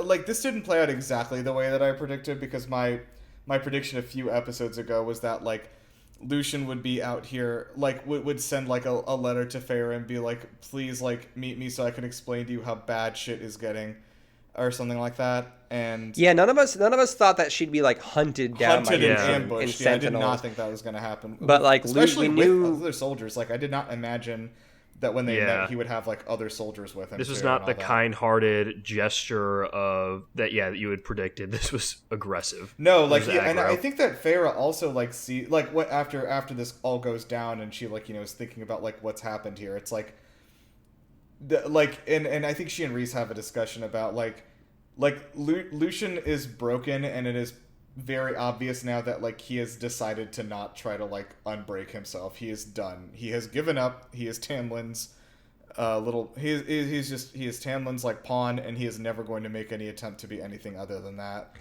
By the way, I will say I feel very validated in this. This whole book, I've been like kind of dunking on Lucian, not going too hard on him, but I have been dragging Lucian, and I feel like I've gotten shit from people in Discord and in here. I'm like, no, we like Lucian. Lucian's cool. Lucian's the forgivable. Lucian's still cool. Look, he could still like, have like a moment, but I just don't feel like it's like gonna be enough if it does happen at this point. You know what I mean? Like, I think Lucian is still in a redeemable place. Sure. For sure. I'm not saying he's not, but I will not forgive Lucian's fucking behavior this whole book. He's been super shitty and not a good friend. And Feyre even calls him out on that. Feyre was like, "You've not been a good friend to me." Anyways, we're gonna go ahead of ourselves. Yeah. Well, there's also a line he drops. I don't think that the notes say it here, but I was like, I am validated. Fuck you all. I was right. Yeah, no, 100%. So, okay, so, and then also this explains, because we've kind of been talking about, like, okay, where has Lucian and Tamlin been? It's been, like, weirdly suspiciously quiet. Like, we haven't heard from Tamlin. What's happening? Like, for a while there, we're like, oh, maybe Tamlin doesn't know yet, and maybe that's why it's been so long. But it's been this weirdly suspicious, like, why haven't we heard from them yet? And then Lucian drops the bomb that they've been, like, hunting for Feyre, and he uses the word hunting. Yeah, he does. Like she is a prize that they have to get back. And Feyre says this. But hunting for 2 months. So I guess it's been 2 months since she disappeared from the spring court. And that entire time, the spring court has been in, like, red alert, high alert. Feyre's been taken. We have to recover her. Tamlin comes in. We're at DEFCON 5, people, assuming that high DEFCONs are worse than low ones and that 5 is the highest DEFCON.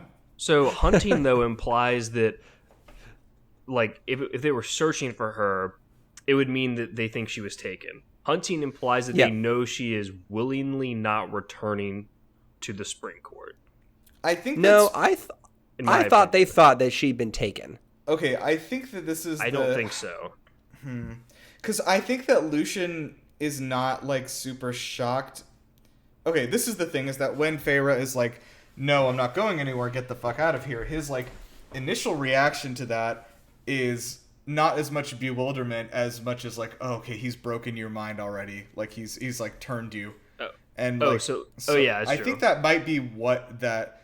I think that might be what Yeah. they have been assuming is that like Reese, because he has all these mind tricks, like Yeah. that they are assuming he's like broken her mind and she doesn't know what she's doing anymore or Should, whatever. all right, should we just read this in order so we can like keep Please go. Also, go so for yeah, it. so they 1 second. they've been hunting her for 2 months, and Reese is still too far away at this point in the clearing to hear them. But Lucian does say someone tipped them off about where she was. So there is still the possibility of like we have this other mystery person out there. I don't think it's an inner. I think the inner circle is still tight. I'm not concerned about the No, inner circle. there's no way with the inner circle because if it was the inner circle, Lucian would have found them way sooner than now. But now that they've been exploring outside, so it was probably someone in one of the war camps, right? Like, because like it wasn't. There's no one in the summer court. Because if it was someone in the summer court, it would have happened earlier, right? Because if they were assuming they were tipped off by someone in one of the war camps. Because that's the only those are the only people they've seen recently, right? And then someone in the war camp tips them off. They're nearby in the forest. Lucian and the gang shows up like within the day, basically, right? So that makes the most amount of sense. Because if it had been the summer court and they were there in the summer court for a couple days, they never show up there. So knowing that Tamlin and co have been actually full on like actively hunting for her kind of narrows it down to who it can be. Because they haven't really gone out to a lot of places besides they've been in Valaris a lot. They went to the night court under the mountain, and then they went to the prison, and they went to the bone carver in the prison, and they went to the weaver's house. But yeah, they go to the war camps, and like same day or the next day, Lucian and these guys show up. So it had to be someone in the camps probably. But I like in this, because there was a moment I was thinking there, I was like, oh my gosh, why isn't Reese stepping in to like kill these guys? But I think Reese is very intentionally like, we'll let Feyre fight this fight on her own, which is good for him that he did that. Because Reese could fucking kill these 5 people without lifting a finger. Yeah. Which... Yeah, like literally without lifting a finger. Yeah. Props to Lucian for...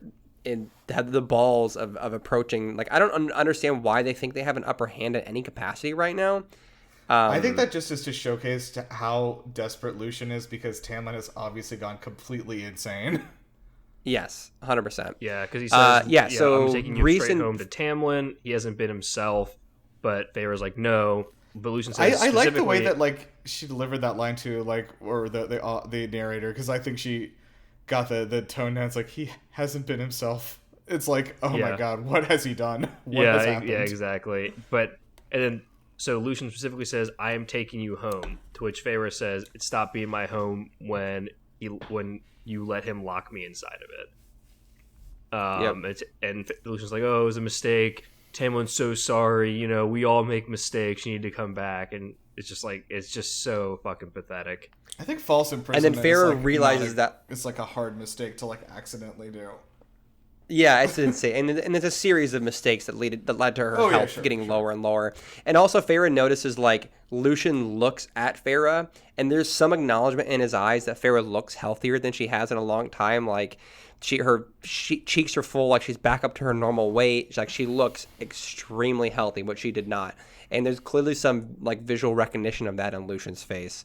And then Feyre's like kind of inching backwards away from him because Lucian's like slowly approaching, and Feyre's like, she knows, she's like, as soon as Lucian, if he even gets a finger on me, he can winnow me back to the spring court, and it's fucking over. Yeah. So she's trying to just avoid Lucian from even getting a hand on her in any capacity. Oh yeah, they do add it to the power scaling of like, he's not strong enough to just winnow straight to the spring court, but he can winnow with her a couple of miles at a time. Enough to make this difficult for Reese to help her out. As soon as they do one jump, Reese would not be able to track them, and he'd be separated from them basically. It's although I'll be real, if Feyre gets brought to the spring court, she could probably escape on her own pretty easily. At this point, I don't know about pretty easily, but I think she could. She could, yeah. Maybe not easily, but yeah, she totally could. But yeah, so this is when like Lucian. Oh, go ahead. Oh, so Obviously, does it mention it? Is it now?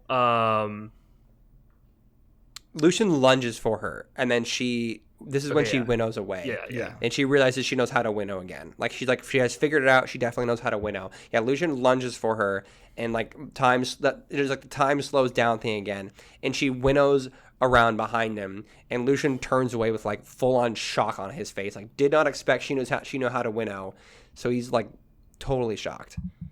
Yeah, and this is where we add some. They have another little verbal confrontation. He's shocked at her powers. They have another verbal confrontation about how bad things got in the spring court and that you gave up on me. But this is where Lucian says, we had to present a unified and obedient front. But this is where I think this is where I'm validated. He says, Ianthe went too far. And I was like, I knew it. I told you all. I also heard that. And there is I mean that certainly alludes to the fact that like Ianthe has been doing more shit than we know about right now. 100%. I don't know what it is. Well, I think Lucian was also alluding to the fact that Ianthe was like very audibly fighting to keep Farah imprisoned, basically. The way he said it though made it sound like she did some sort of singular identifiable act that went too far. I thought that there was like it was like a off screen. Something has happened or did happen that we didn't know about. Oh, maybe. I took that to mean Ianthe, and just the actions she took in the 3 months while Farah was there were just like too far.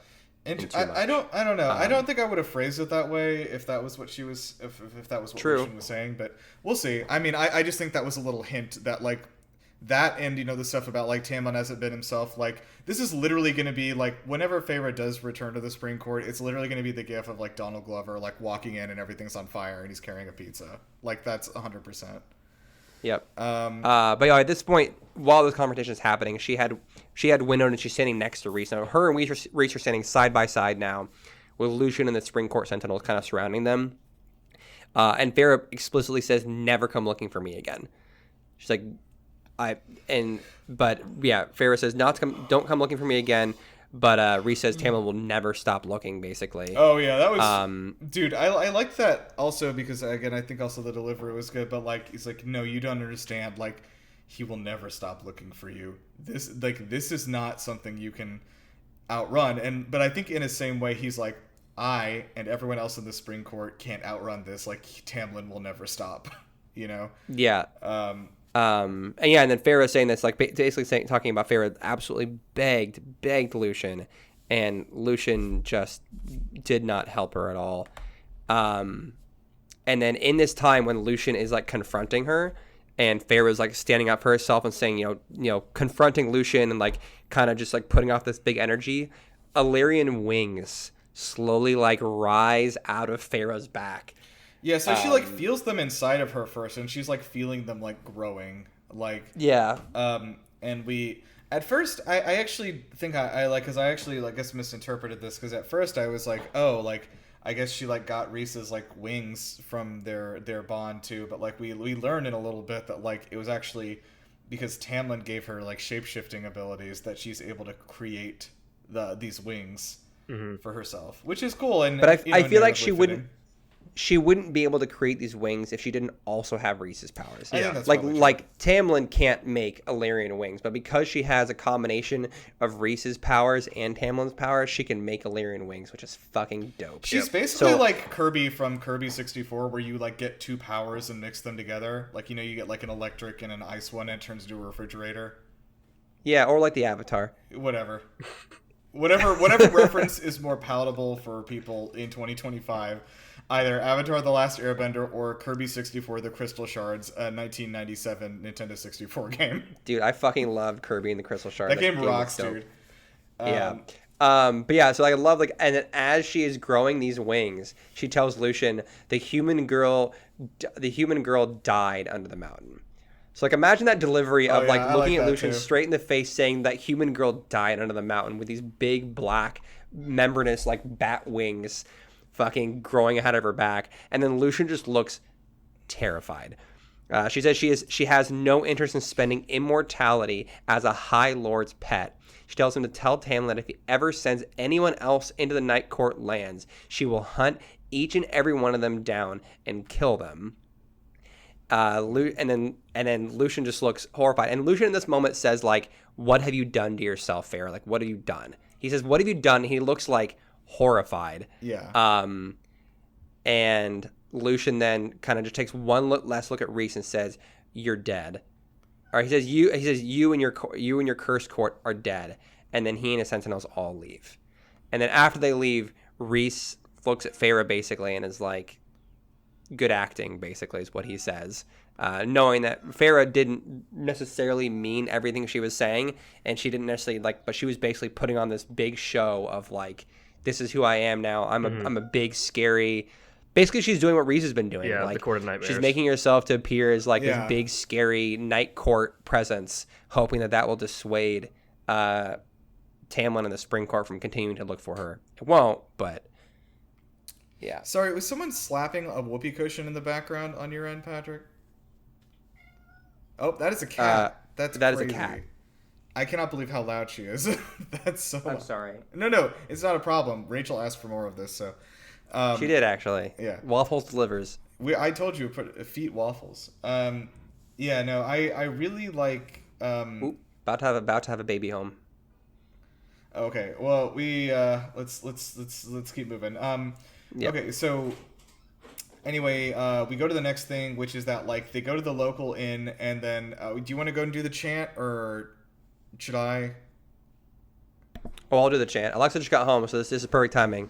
Yeah, they get to this inn. The inn is like this pretty dungy looking, this pretty rough looking inn, Yeah. and there's one room left, and it's the room in the attic, and it's a tiny little bed, and it's only one bed, only one bed. Only one bed. Yeah, we also were chanting in the car. Well, That's great. Good. but like yeah, so.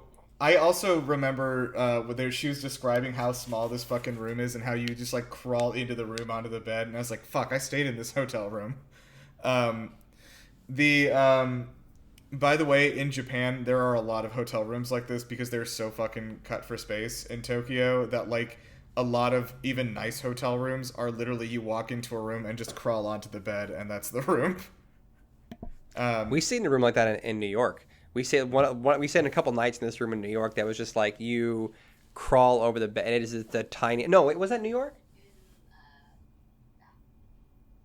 Oh, it was in England. It was a bath in England. Yeah, it was like regardless. It was like literally like a bed with like a 1 foot walkway before the bed and the bathroom. Yeah, like, to the left. The room there, was just 100%. the bed. So anyway, they're in that room, and so they are both like soaking wet and like cold, and they have to, they're like, okay, we gotta like change into like other clothes and stuff. We learn about his reason how he dresses himself. He has to use magic to get clothes on over his wings and stuff.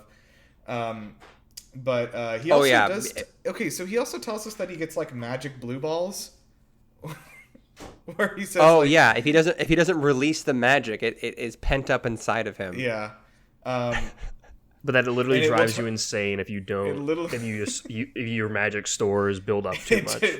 Yeah, you'll find yourself posting on the red pill.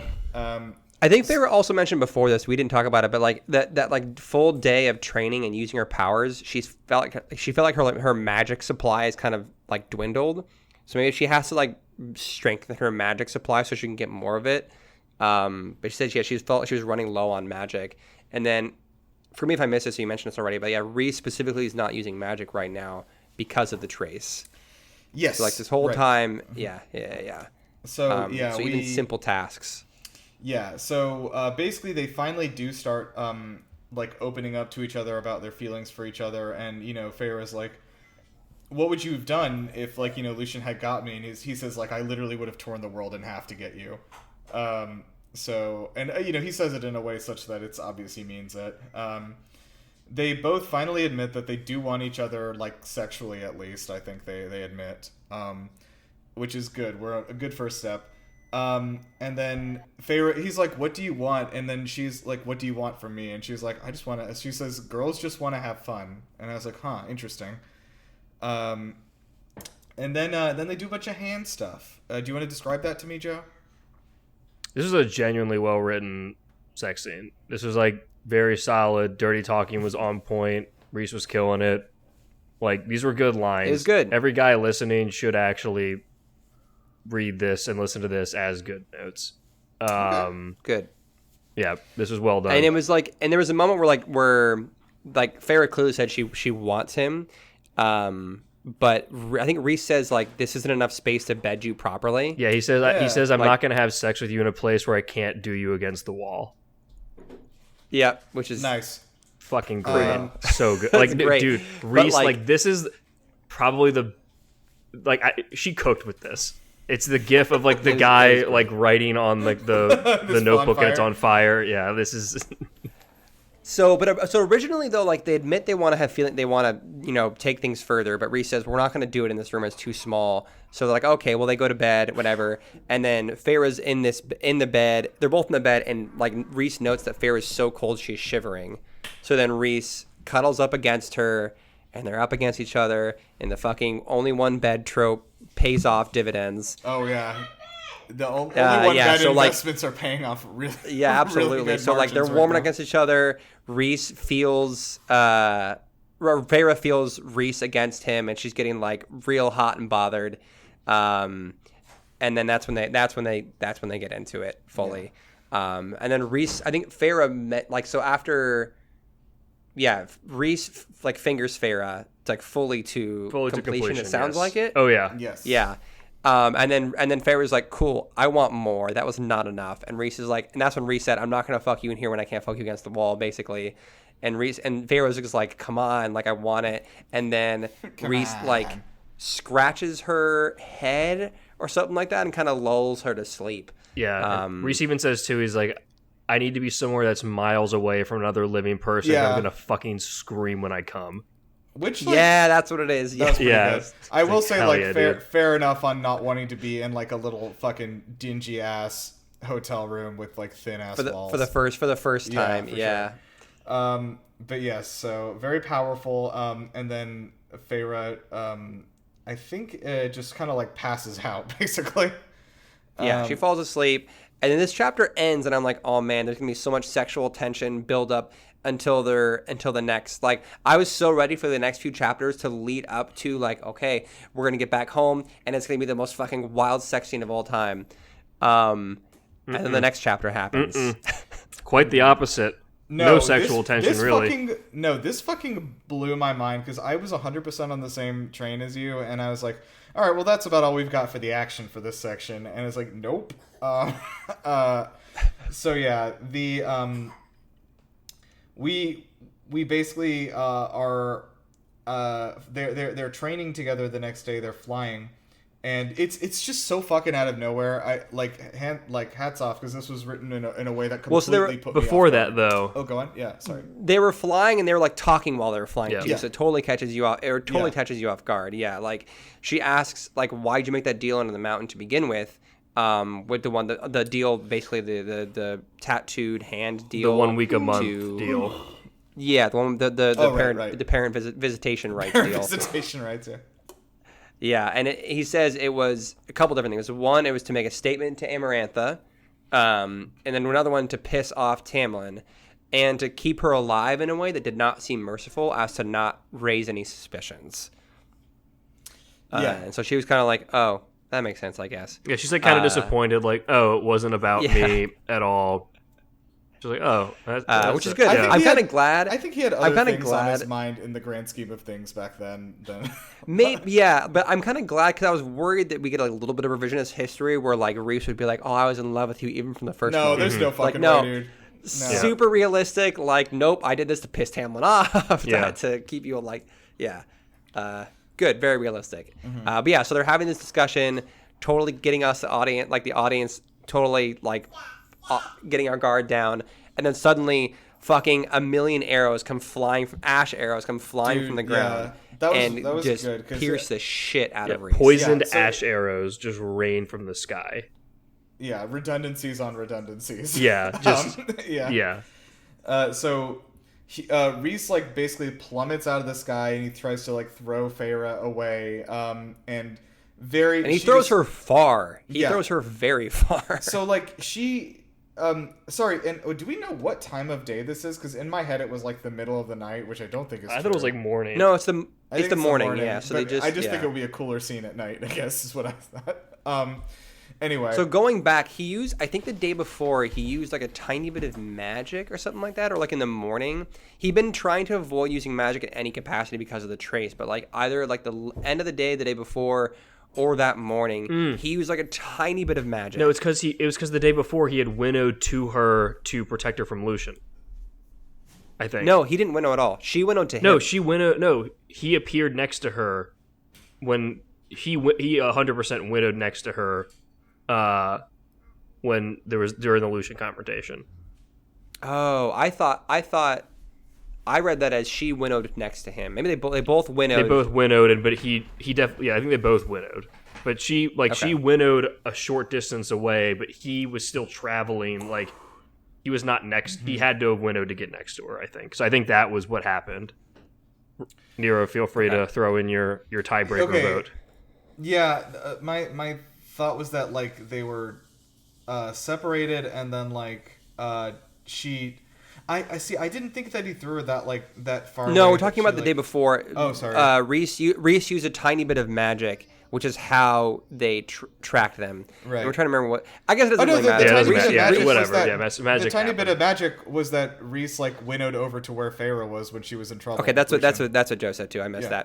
that. So tiny bit of magic the day before, and that's how they tracked the location. Because now they're flying back over the same plot of area that they were training in, basically.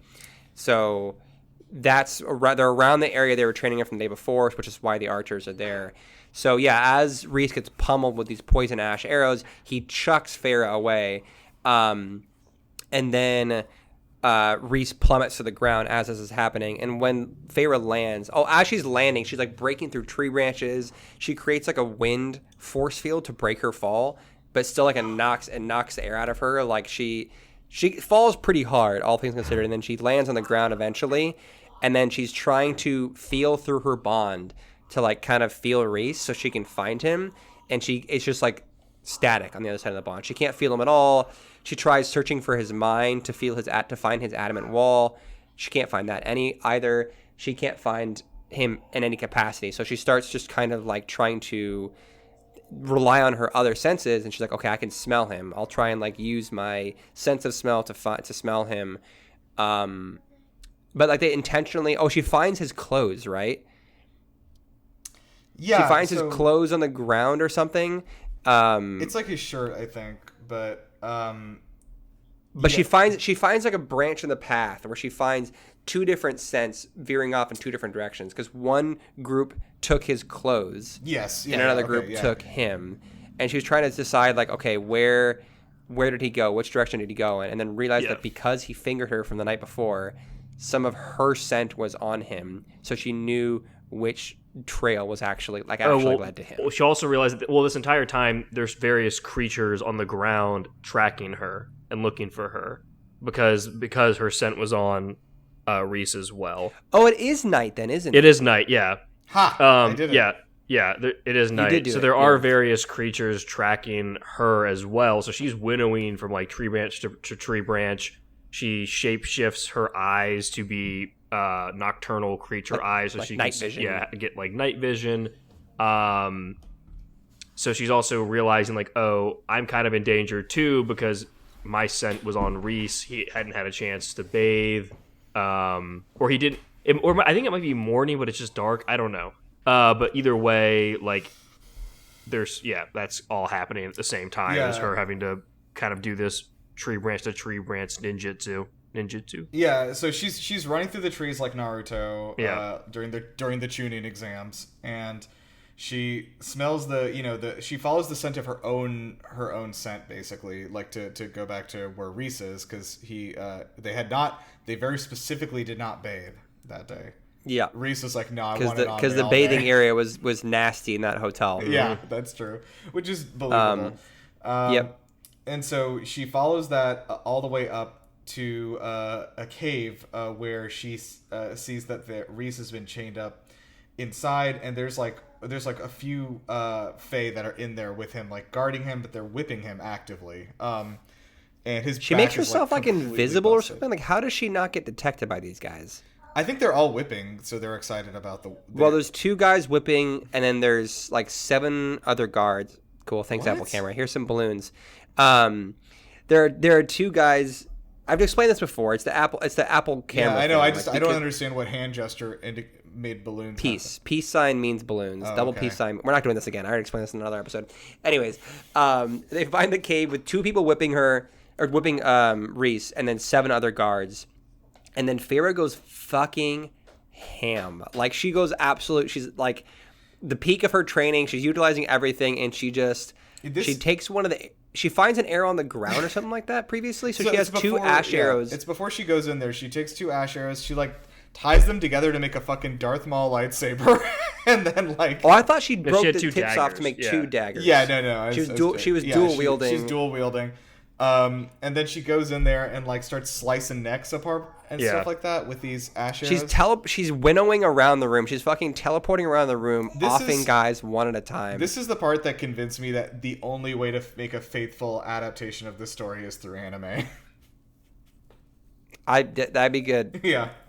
There's just no way. But yeah, so she's like fucking flying around like Shadow the Hedgehog, teleporting and just No, like, you know what it is? people. It's the fucking like one of the old X-Men movies with Nightcrawler Yeah. teleporting around the That's very the Oval good, yeah. Office. Yeah, for sure.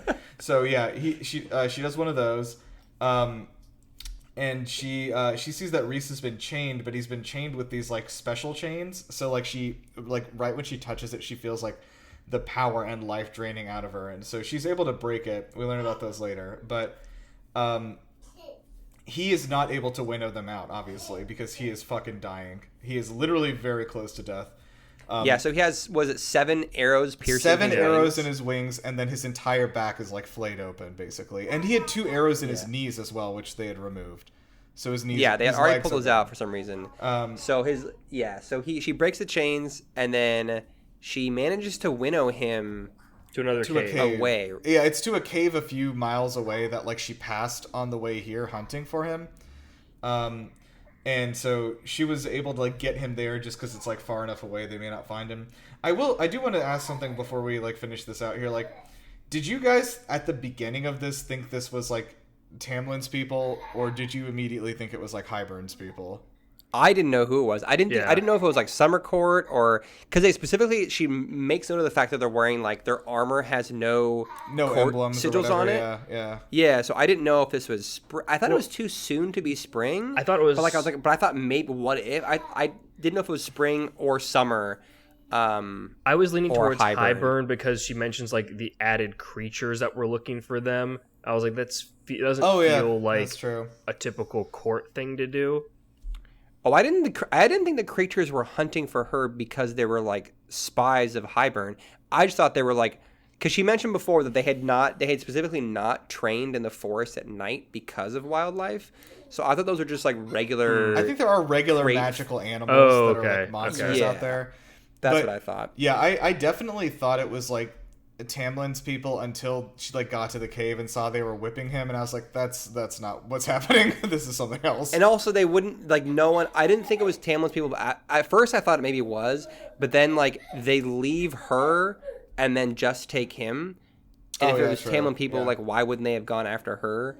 So yeah, we do find out that like she's able to like kind of stop the bleeding, and she's trying to talk to him to distract him from the pain while she is having to she has to cut the arrows so that she doesn't like cut his membranes even more in his wings. She has to cut the arrows in half and slowly slide them out of the wings, which is very painful. And then while she's doing this, she's like telling him kind of just like stories of her childhood and her time with Nesta.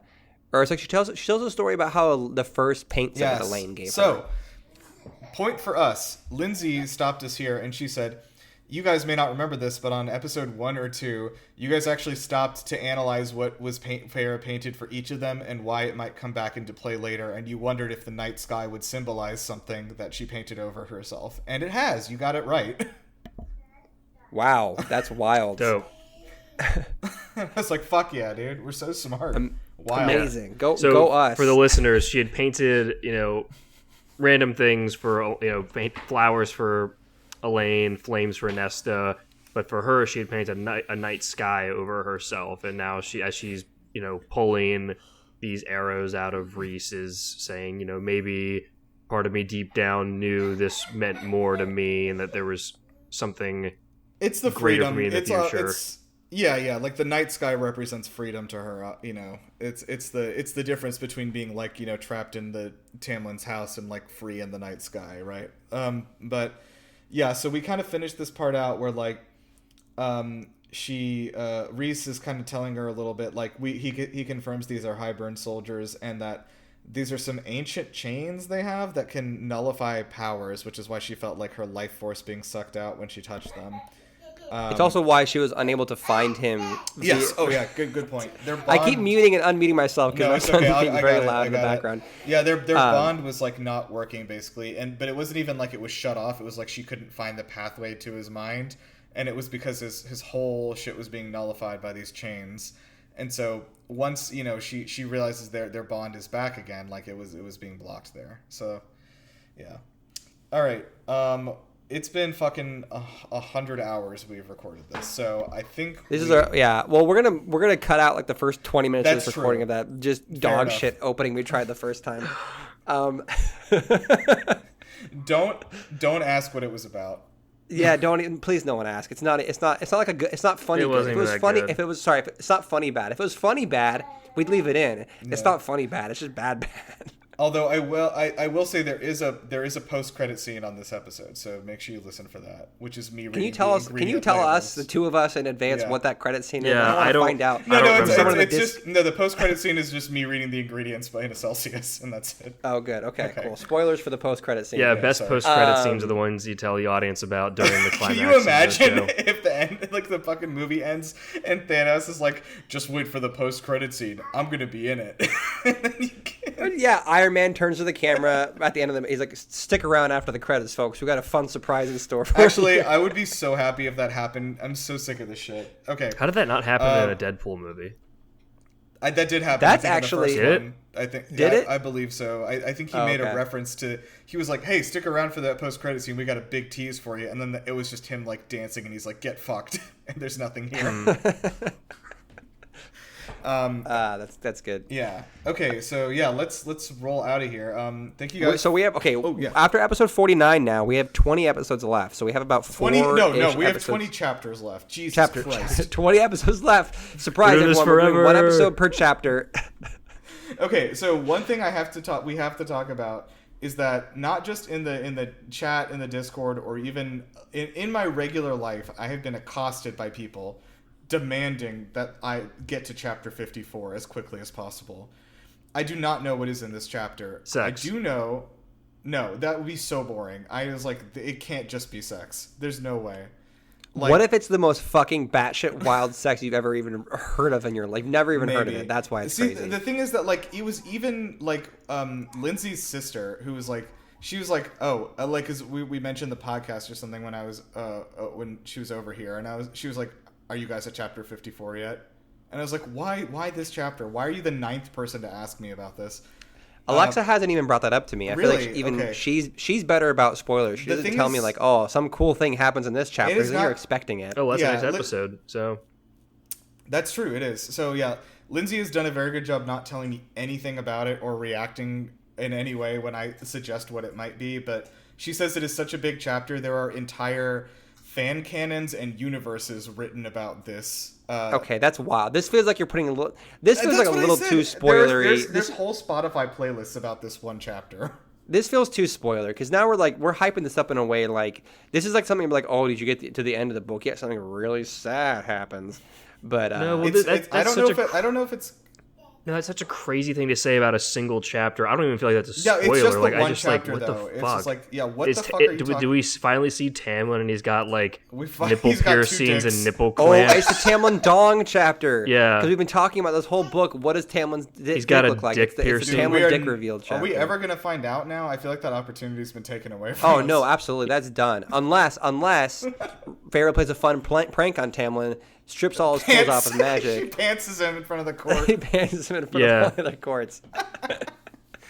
All right, so we have anyways. We have 3 episodes left. Though we have 20 chapters left. Yes. 3 broken up across 3 episodes. So we're nearing the end of this book. Yeah, I am very excited about what's going to come in the next set of chapters because I'm terrified, frankly, of what's going to become of us. But we'll. I still haven't fully decided if the end of this book is a confrontation with Tamlin or some sort of Hybern. It has to be a Hybern tease. It has to be a first confrontation. Hybern's not. We're not close enough to. We haven't even gotten the second part of the book, so like we don't even have the tool to defeat to counter the Cauldron. We can't have a Hybern confrontation yet.